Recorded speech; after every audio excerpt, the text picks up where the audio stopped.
través de la señal de Radio Nuevo Mundo, presentamos el programa Academia Libre, un espacio que sintoniza con la actualidad educacional, el desarrollo científico y el mundo de las artes. Aquí la Universidad Pública pone sus micrófonos al aire. Con ustedes, David Evia.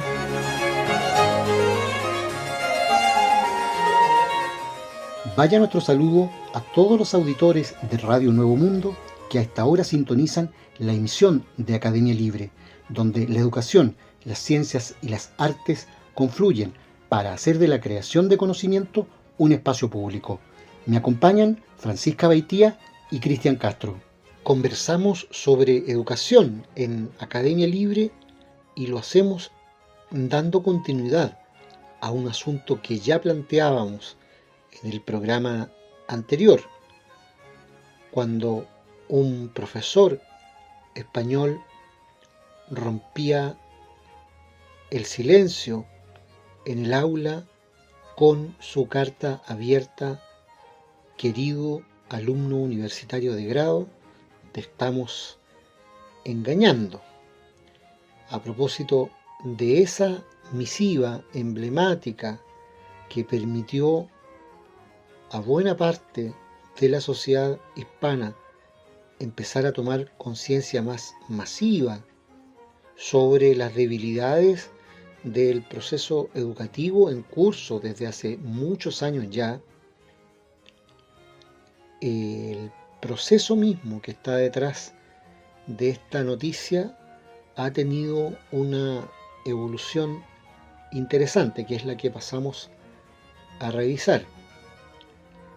Querido alumno universitario de grado, te estamos engañando. Así comenzaba el artículo que el catedrático Daniel Arias publicó hace un tiempo y en el que cuestionaba el nivel y la actitud de los estudiantes actuales y señalaba los problemas de un sistema educativo que prefiere rebajar exigencias y mirar para otro lado. Aquella carta en la que lamentaba cómo los teléfonos móviles y los portátiles se han adueñado del aula, arrinconando al profesor a un rol secundario, se viralizó y generó un intenso debate entre formadores, alumnos y autónomos. Recibí miles de mensajes, no solo de apoyo, sino también testimonios de su experiencia, dudas y necesidad de soluciones, nos explica el profesor de Organización de Empresas de la Universidad de Granada, autor del texto aquel.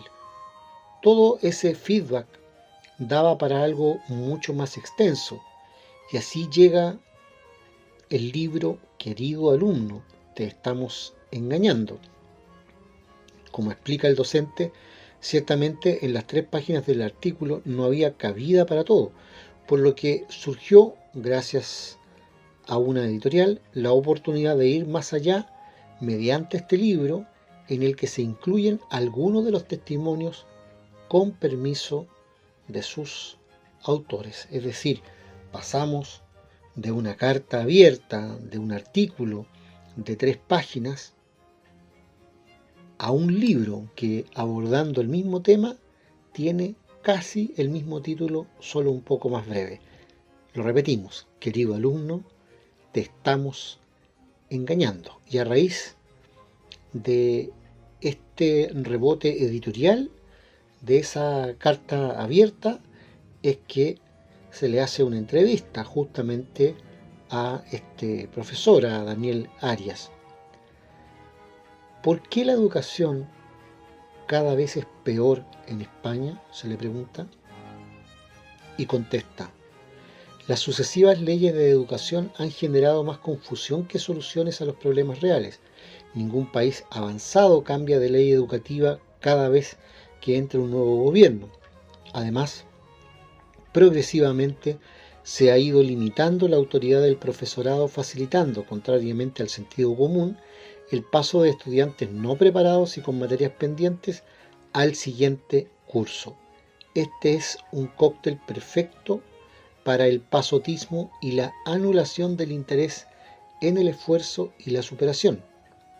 Pregunta nueva: 30 años atrás si se suspendía había que repetir. ¿Ya no se le exige al alumno? ¿Por qué? Respuesta. Además de que tenemos 17 comunidades autónomas que dentro de sus competencias establecen diferentes niveles de exigencia con contenidos diferentes en distintas materias, la nueva norma establece que en educación primaria solo se puede repetir en los cursos pares, mientras que en secundaria, con 1 o 2 suspensos, se promociona automáticamente. De este modo, las cifras de fracaso escolar bajan. Que cada uno haga su lectura, comenta el pedagogo. Pregunta. Si el uso de móviles y portátiles en el aula solo sirve para distraer, ¿habría que prohibirlos? Respuesta. Cada vez más países de nuestro entorno han optado por la prohibición. Los colegios privados de mayor prestigio internacional hace años que los prohibieron. Creo que esta medida, junto a una educación adecuada, no solo en el uso de los dispositivos móviles, sino en cómo funciona la industria de las grandes empresas que invierten millones de euros en algoritmos orientados a absorber nuestra atención, es fundamental. Al igual que los autos que nos llevan y traen, pero encierran peligros de accidentes y requieren una formación, estos dispositivos también la requieren. Pregunta. ¿La llegada de la inteligencia artificial lo pone todo aún peor? Respuesta. La inteligencia artificial está suponiendo la mayor transformación en las técnicas de enseñanza y evaluación de este siglo. Inicialmente generó desconcierto a la hora de la evaluación de los trabajos de las asignaturas, así como los trabajos de fin de grado y máster. Sin embargo, el hecho de que la inteligencia artificial pueda hacer trabajos de clase magníficos si se saben utilizar bien los prompts, abre una nueva senda muy prolífica en lo que a elaboración de materiales se refiere. Esto quiere decir que el alumno puede entregarme un documento elaborado por una inteligencia artificial que yo puedo luego utilizar para evaluar si conoce su contenido o no, lo cual nos lleva a evaluaciones más cercanas al alumno, de carácter oral o de presentaciones que pueden ser mucho más enriquecedoras, aun cuando el contenido lo haya elaborado un algoritmo. Pregunta. ¿Ha perdido el profesor la autoridad en el aula? Respuesta. En enseñanzas medias o incluso primarias, la respuesta es un rotundo sí. Aun habiéndose aprobado en diferentes leyes de autoridad del profesorado, los alumnos decididos a reventar una clase día tras día no tienen demasiadas dificultades en hacerlo. Cuento en el libro con testimonios desgarradores de profesores que lo sufren día tras día. En la universidad tenemos la ventaja de que nuestro alumnado es mayor de edad, con lo que expulsar a un estudiante de clase no debería ser un problema. Sin embargo, la ley de convivencia universitaria hace que copiar en un examen ya no sea una falta sancionable. Antes suponía una apertura de expediente disciplinario y una amonestación al estudiante. Si yo fuera estudiante universitario ahora, no dudaría en copiar en todos los exámenes. No hay nada que perder. Con mucho te cambiarán de sitio. El profesor no puede hacer nada más. Al aula debes venir seducido y motivado de casa. Yo no voy a bailar ni a hacer el payaso en clase para entretener a nadie. Pregunta. ¿Saben los profesores realmente qué hay que enseñar? Creo que contamos con el cuerpo de profesorado mejor preparado de la historia de España. A nivel universitario hemos tenido que publicar decenas de artículos científicos de calidad, impartir clases, a veces de manera indiscriminada en grado y posgrado, con recursos muy escasos y ejercer cargos de gestión universitaria para lograr la acreditación deseada por las agencias estatales o autonómicas y poder así optar a un contrato más o menos digno. Otra cosa es que deseemos actualizar nuestros planes de estudio y por cuestiones burocráticas el proceso lleve mucho más tiempo del que desearíamos.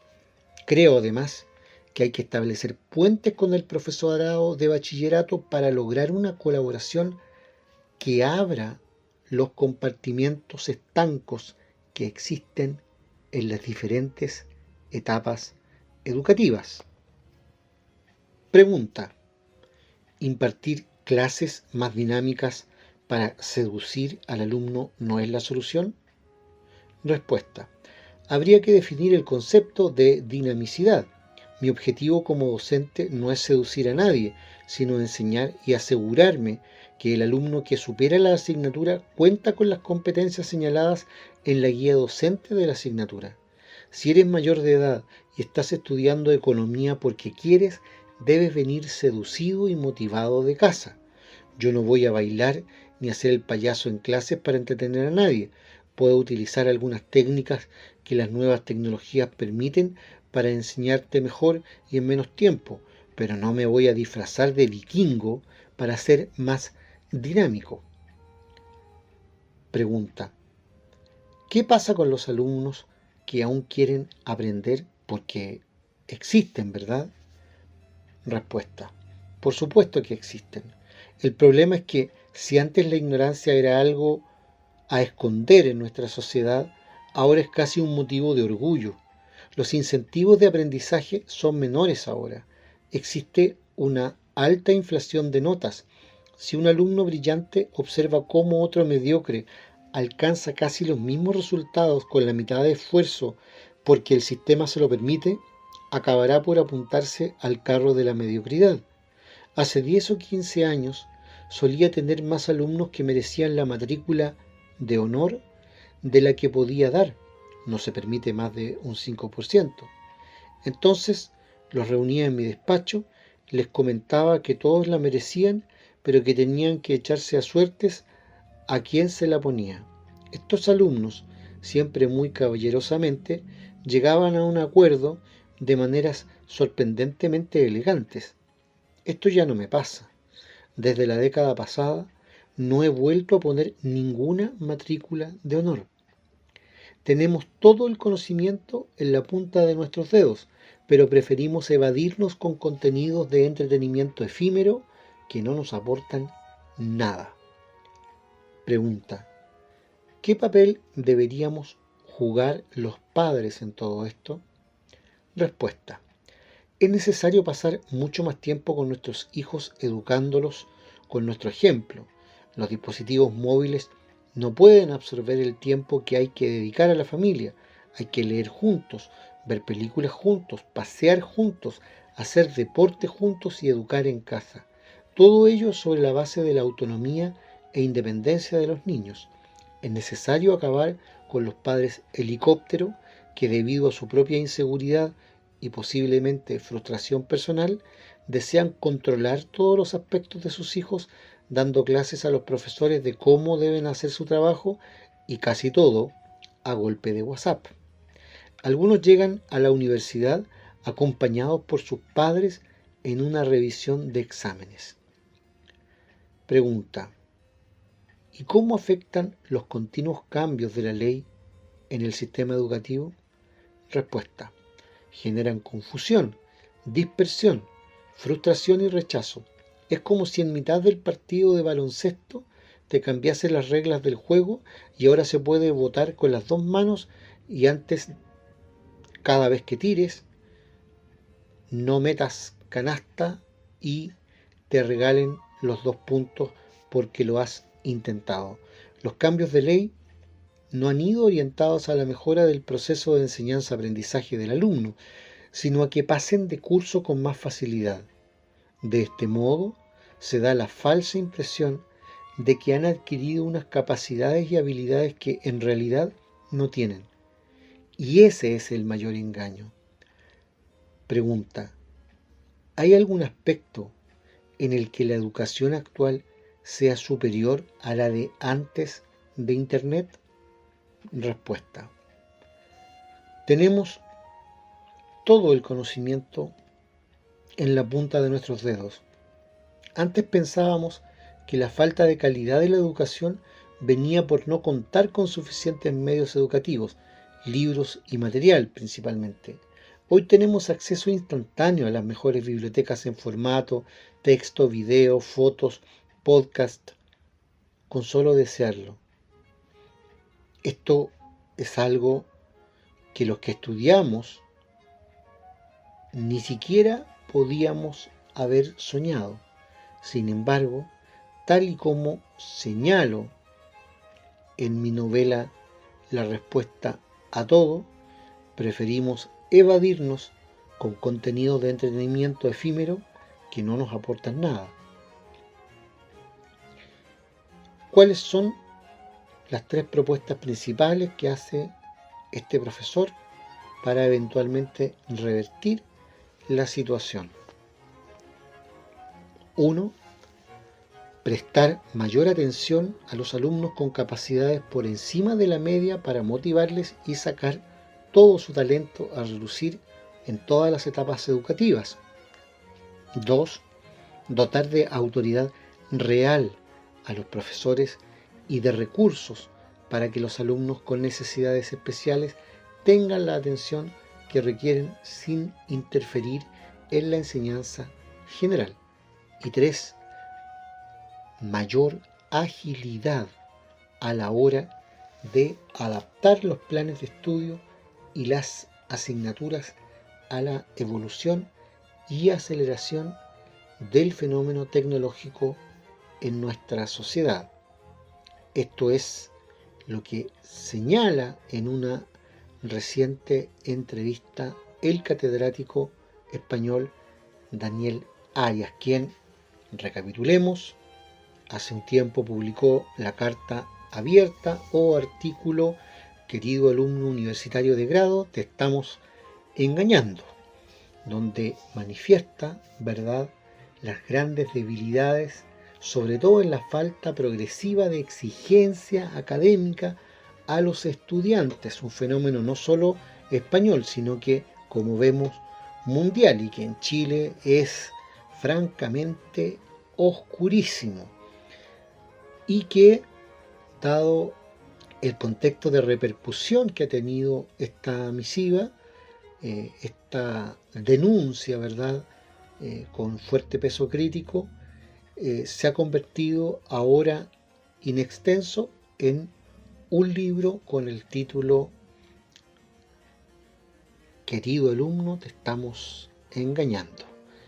Y en la entrevista, a propósito de esta publicación, el profesor da cuenta de asuntos que hemos venido conversando respecto de la realidad chilena, pero también de la que tiene lugar en otros países del mundo, como la tendencia creciente en Europa, al menos, a prohibir en las aulas el uso de aparatos portátiles y particularmente de teléfonos móviles, pero sobre todo la inclinación normativa de facilitar al máximo los procesos de aprobación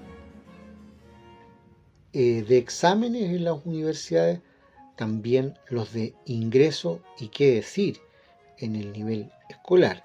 De eso es de lo que ha estado hablando este profesor, que ha despertado la solidaridad y el eco de muchísimos otros en distintas partes de la península, pero también en el resto del mundo, cuando se han dado por enterado de esto.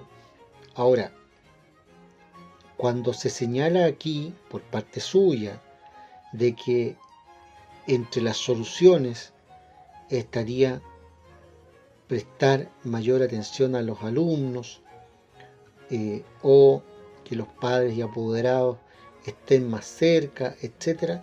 Bueno, uno podría esperar eso, pero la verdad es que aquí hay un tema que excede con creces el ámbito de lo tecnológico y de la mera autoridad. Es verdad que se ha perdido autoridad, pero aquí lo que se está dejando de lado en el análisis es que hay una situación de contexto socioeconómico diferente. Hay profesores trabajando muchas más horas al día, hay una jornada extensa que tiene su correlato en la mayor cantidad de horas de trabajo que por hogar en el mundo son requeridas para financiar la vida de un grupo familiar. No podemos divorciar la perversión actual del modelo pedagógico que se está imponiendo en el mundo, entre otras cosas con una enorme escasez de maestros, y el proceso social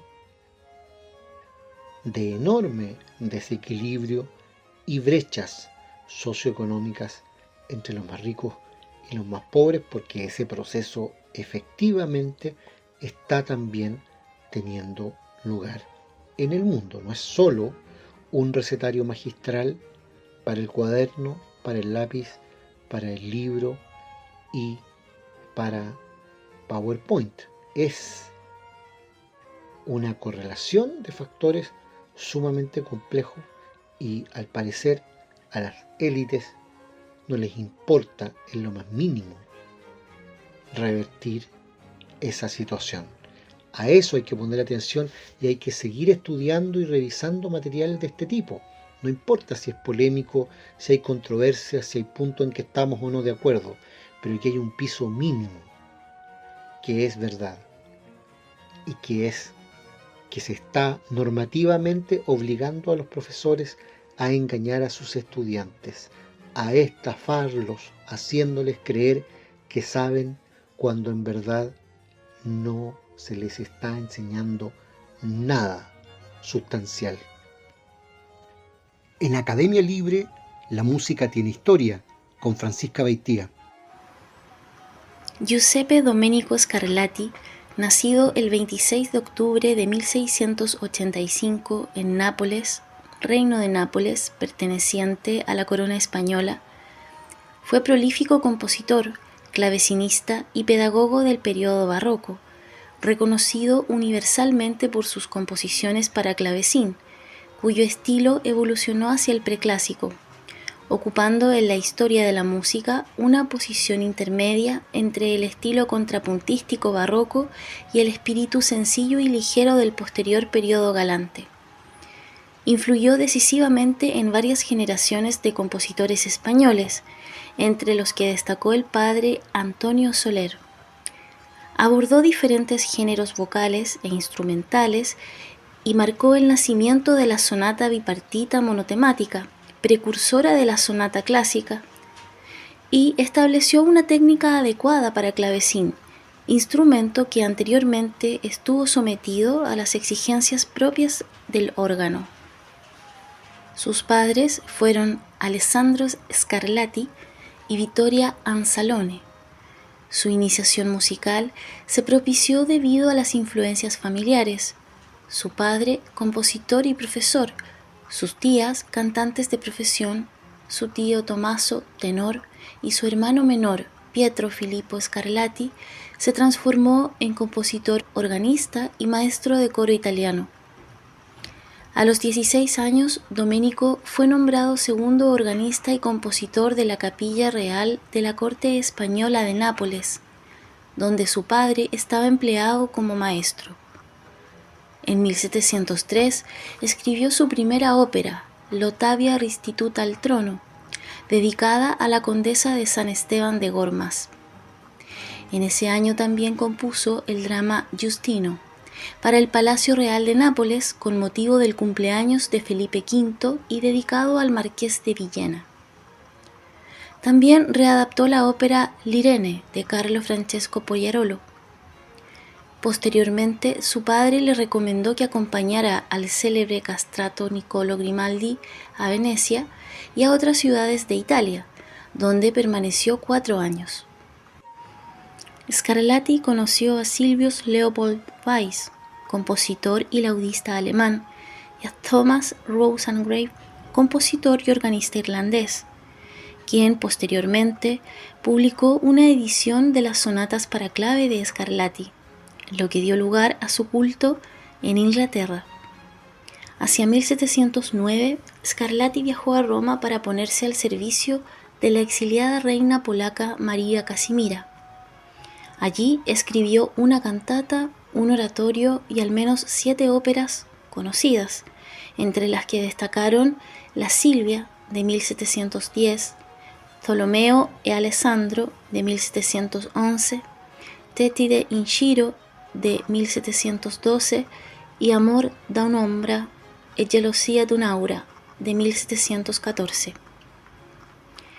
En la Ciudad Eterna fue nombrado maestro de capilla de la Basílica Giulia.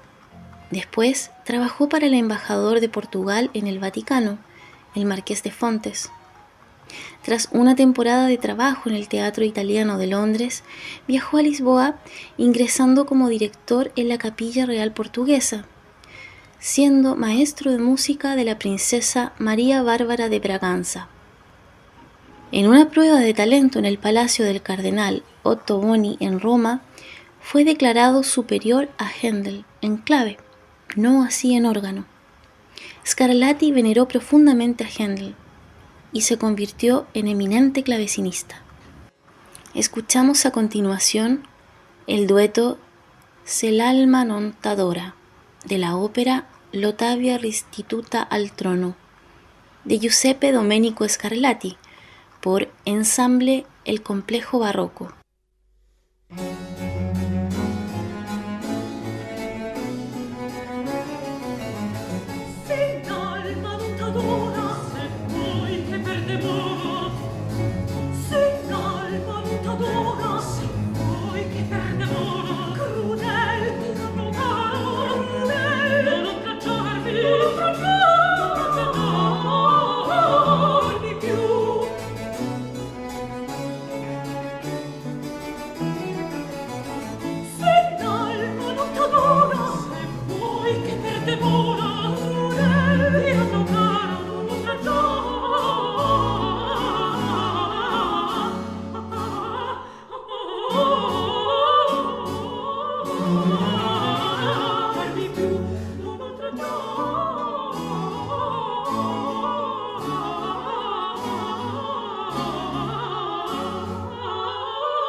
Escuchábamos el dueto Se l'alma non t'adora de la ópera L'Ottavia restituta al trono de Giuseppe Domenico Scarlatti por Ensamble El Complejo Barroco.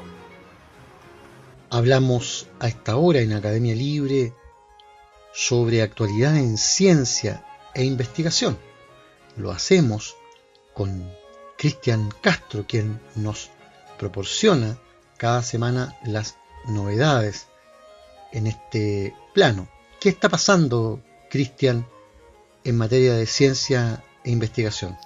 En esta sección que dedicamos a los avances en ciencia, hablamos en esta oportunidad de ingeniería genética, porque ha nacido el primer mono quimérico utilizando líneas de células madre embrionarias. Un equipo de investigadores en China, entre los que se encuentran investigadores españoles, ha reportado el nacimiento vivo de un mono compuesto por células originadas a partir de dos embriones genéticamente distintos de la misma especie. Hasta ahora este avance solo se había demostrado en ratas y ratones. Son científicos de varias instituciones chinas las que han creado este mono quimérico al completar el embrión temprano de un animal con células homólogas de otro. En este caso, se consideran quiméricos, aunque tengan células de la misma especie, porque presentan ADN distinto, correspondiente a dos individuos. Este logro, publicado en la revista Cell, puede tener implicaciones prácticas relevantes para la ingeniería genética y la conservación de especies. Se podría utilizar para modelar enfermedades humanas a través de la modificación genética de las células pluripotenciales donantes. En un principio, podría también emplearse para la conservación de especies, si el quimerismo se hace entre dos especies primates no humanos y hay contribución de las células donantes en la línea celular germinal, apunta el científico español Miguel Ángel Esteban y coautor de este trabajo. Por su parte, Zhen Liu, autor principal de la investigación en la Academia China de Ciencias, añade: en concreto, este trabajo podría ayudarnos a generar modelos de monos más precisos para el estudio de enfermedades neurológicas, así como para otros estudios biomédicos. Los monos utilizados en este estudio eran macacos cangrejeros, un primate común en la investigación biomédica. Los investigadores establecieron primero 9 líneas de células madre mediante células extraídas de embriones de 7 días de edad. A continuación, las colocaron en un cultivo para darles una mayor capacidad de diferenciarse en distintos tipos de célula. Asimismo, realizaron una serie de pruebas en las células para confirmar que eran pluripotentes, y las células madres se marcaron con una proteína fluorescente verde para poder determinar qué tejidos habían crecido a partir de ellas en cualquier animal que se desarrollara y sobreviviera. Que sean pluripotentes estas células implica que son similares a las células del embrión temprano y por ello tienen capacidad de desarrollar tejidos, y se las marca con una proteína fluorescente para facilitar su detección en el animal quimérico, subraya uno de los investigadores. En última instancia, seleccionaron un subconjunto particular de células madre para inyectarlas en embriones tempranos que tenían entre 4 y 5 días. Estos se implantaron en macacos hembra, lo que resultó en 12 embarazos y 6 nacimientos vivos. El análisis confirmó que un mono que nació vivo y un feto abortado eran sustancialmente quiméricos, conteniendo células que crecieron a partir de células madre en todo el cuerpo, ambos varones. Para determinar qué tejidos contenían células derivadas de las células madre inyectadas, los científicos utilizaron etiquetas verdes a través de las proteínas fluorescentes. También usaron la secuenciación de genes y otras pruebas para confirmar su presencia en diferentes órganos. Los tipos de tejido que probaron que contenían las células derivadas de células madre incluían el cerebro, el corazón, los riñones, el hígado y el tracto gastrointestinal. En el mono vivo, la contribución de las células madre en los diferentes tipos de tejido osciló entre el 21% y el 92%, con un promedio del 67% en los 26 tipos de tejido que se analizaron. Las cifras fueron más bajas en el feto de mono. En ambos animales también se confirmó la presencia de células derivadas de células madre en los testículos y en las células que eventualmente se convierten en espermatozoides.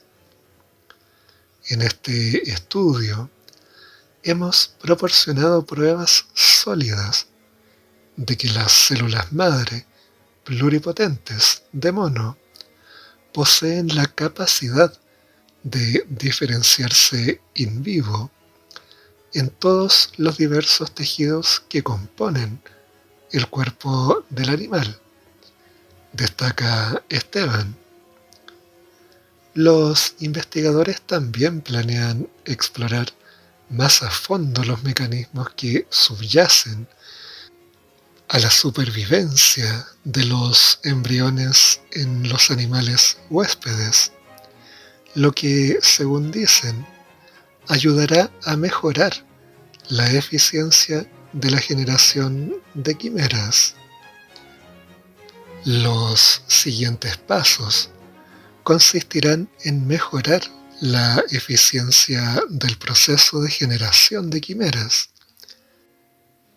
y modificar el cultivo de las células pluripotentes donantes para que se parezcan más aún a las del embrión temprano.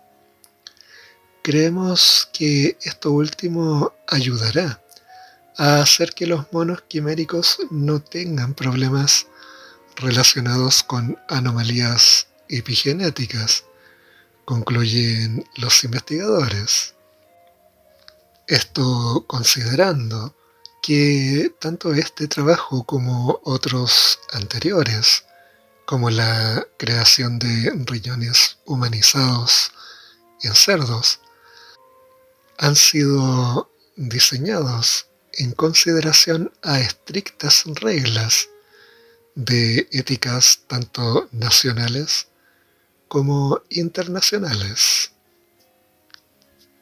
Muchas gracias, Cristian, por ese reporte que nos deja al día en ciencia e investigación. Vamos a la música con Francisca Beitía. Durante su estancia en Madrid, Scarlatti compuso alrededor de 555 sonatas bipartitas para teclado, considerado esto como una música totalmente original y distinta a la del repertorio operístico, instrumental y de cantatas profanas y religiosas que compuso en su juventud. Muchas de sus sonatas recrearon danzas españolas del siglo XVIII. La asimilación de los aires populares españoles y la experimentación constante de las posibilidades del clave, instrumento de cámara en el que ejercitaba su magisterio para la reina, lo llevaron a ser el iniciador de la escuela de clave española del siglo XVIII. Su identidad española era tan fuerte que llegó a firmar con el nombre de Domingo Scarlatti, apellido que aún conservan sus descendientes. Por todo ello, se puede afirmar que el napolitano Scarlatti ha sido uno de los más importantes compositores de España. En sus sonatas para clave se inspiró en su propia fantasía, con matices profundos y melancólicos. Su inconfundible ritmo e interesante armonía, con frecuencia establecida sobre audaces combinaciones de acordes disonantes, confirmaron el genio revolucionario del compositor. Casi todas sus sonatas son de breve duración, entre 2 y 8 minutos aproximadamente, y poseen un esquema binario en que dos partes sensiblemente similares, que presentan ritmos y motivos casi sin desarrollo, transitan caminos modulantes. Dicha identidad estructural se compensó con un inagotable estilo de escritura, de múltiples invenciones de figuras rítmicas y breves motivos melódicos, modelados por una heterodoxa e ilimitada imaginación tonal, utilizando recursos poco comunes en la época, por ejemplo, acordes de séptima no resueltos, y la achacatura, un adorno disonante convertido en un principio de excitación, atracción, sensualización y repulsión tonal perfectamente encajado en la dinámica de la música. Scarlatti también extendió las tesituras y utilizó el cruce de manos como recurso virtuoso y efectista, conservando siempre la cohesión del discurso sonoro, aunque igualmente forzándolo. Su música de esta segunda etapa contó con tempos lentos, impregnados de melancólica ensoñación, de estilo sentimental germano, es decir, de sencillez homofónica y periodicidad melódica, pero combinados con la luminosidad cantabile de la música italiana y española. En su identidad resultó esencial también la asunción de la música popular española y andaluza en particular, hasta el punto de que estas piezas se han considerado como música propiamente española. Los estudios acerca de Scarlatti han revelado el enriquecimiento que hizo de la escritura para clave, como una consecuencia de su fascinación por los cantes, tonadas, aires y sonidos varios con guitarras, castañuelas y zapateados del folclore, que escuchó entre la gente del pueblo. Esta visión, si bien es parcialmente incontrovertible tras la audición de unas cuantas sonatas, ha sido matizada por algunos críticos, como Anne Livermore, quien sostiene que el foco de influencia primero fue la música de las cántigas de Alfonso X el Sabio, que Scarlatti, según su hipótesis, debió de transcribir para la reina. Domenico Scarlatti murió en Madrid a los 71 años. En su residencia de la calle Leganitos tiene dedicada una placa conmemorativa. Escuchamos a continuación Andante, de la pieza musical Piano Sonata en Mi mayor K206 de Domenico Scarlatti por Claudio Colombo.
Escuchábamos Andante, de la pieza musical Piano Sonata en Mi mayor, K206, de Domenico Scarlatti, por Claudio Colombo.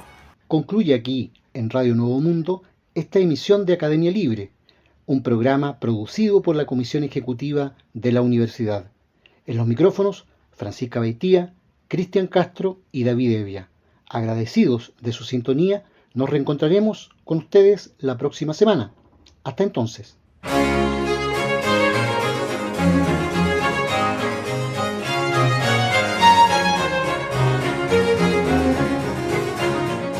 Concluye aquí este capítulo de Academia Libre, un programa que aporta miradas críticas a la construcción de la sociedad. Hasta una próxima oportunidad.